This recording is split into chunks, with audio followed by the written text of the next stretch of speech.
नमस्कार दोस्तों, आप सभी का एक बार फिर से स्वागत है मेरे चैनल धार्मिक कहानियाँ में। आज सुनेंगे विजया एकादशी की व्रत कथा। धर्मराज युधिष्ठिर ने भगवान श्री कृष्ण से कहा, हे जनार्दन, फाल्गुन मास की कृष्ण पक्ष की एकादशी का क्या नाम है? इसको करने की क्या विधि है? आप मुझे कृपा करके बताइए। भगवान ने कहा, फाल्गुन मास कृष्ण पक्ष की एकादशी का नाम विजया एकादशी है। इसके व्रत के प्रभाव से मनुष्य को विजय की प्राप्ति होती है। यह व्रत सब व्रतों में सबसे उत्तम है। विजया एकादशी के महात्मा को सुनने या पढ़ने से समस्त पापों का नाश होता है। भगवान ने कहा, एक समय की बात है, देव ऋषि नारद ने जगत पिता ब्रह्मा जी से कहा, महाराज, आप मुझे फाल्गुन मास की कृष्ण पक्ष की एकादशी का विधान बताइए। ब्रह्मा जी ने कहा, हे नारद, विजया एकादशी का व्रत पुराने तथा नए पापों का नाश करने वाला है। इस विजया एकादशी की विधि मैंने आज तक किसी को नहीं कहा। यह समस्त मनुष्य को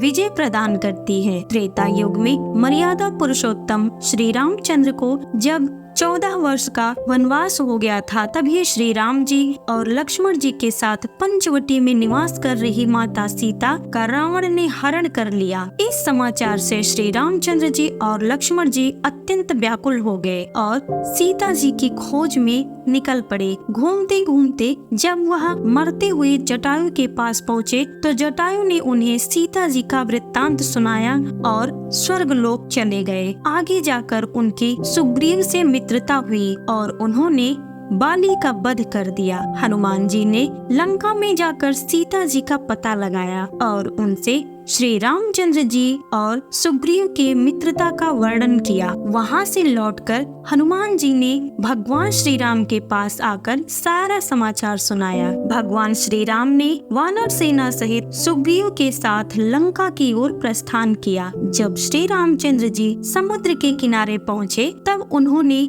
मगरमच्छ आदि से युक्त उस अगाध समुद्र को देखकर लक्ष्मण जी से कहा कि इस समुद्र को हम किस प्रकार पार करेंगे?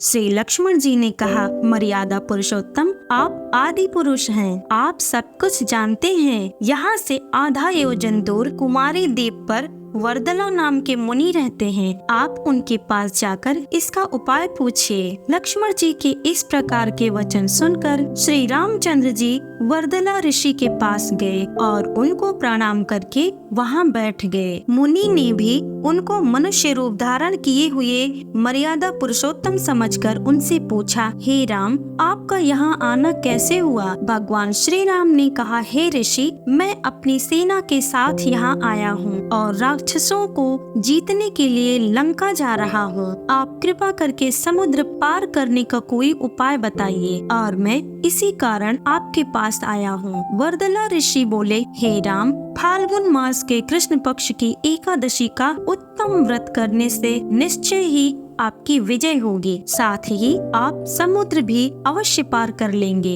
इस व्रत को करने की विधि अब मैं आपको बताता हूँ। दशमी के दिन स्वर्ण, चांदी, तांबा या मिट्टी से एक बना हुआ घड़ा लें। उस घड़े को जल में भरकर उसमें पंच पल्लव रखकर वेदिका स्थापित कर दें। उस घड़े के नीचे 7 अनाज और ऊपर जौ रखें। उस पर श्री नारायण भगवान की स्वर्ण की मूर्ति स्थापित करें। एकादशी के दिन स्नान आदि से निवृत्त होकर धूप, दीप, नैवेद्य, नारियल आदि से भगवान का पूजन करें। तत्पश्चात घड़ी के सामने बैठकर अपना दिन व्यतीत करें और रात्रि को भी उसी प्रकार बैठे रहकर जागरण करें। द्वादशी के दिन नित्य नियम से निवृत्त होकर उस घड़े को किसी ब्राह्मण को दे दें। हे राम, यदि जो मनुष्य इस व्रत को विधि पूर्वक करेगा, तीनों लोकों में उसकी विजय अवश्य होगी। श्री ब्रह्मा जी ने नारद जी से कहा, हे पुत्र, जो कोई इस व्रत के महत्व को पढ़ता है या सुनता है, उसको वाजपेयी यज्ञ का फल प्राप्त होता है। तो यह थी विजया एकादशी की व्रत कथा। आपको यह कथा कैसी लगी कमेंट करके जरूर बताएं और साथ ही मेरे चैनल धार्मिक कहानियों को सब्सक्राइब करना बिल्कुल ना भूलें। धन्यवाद।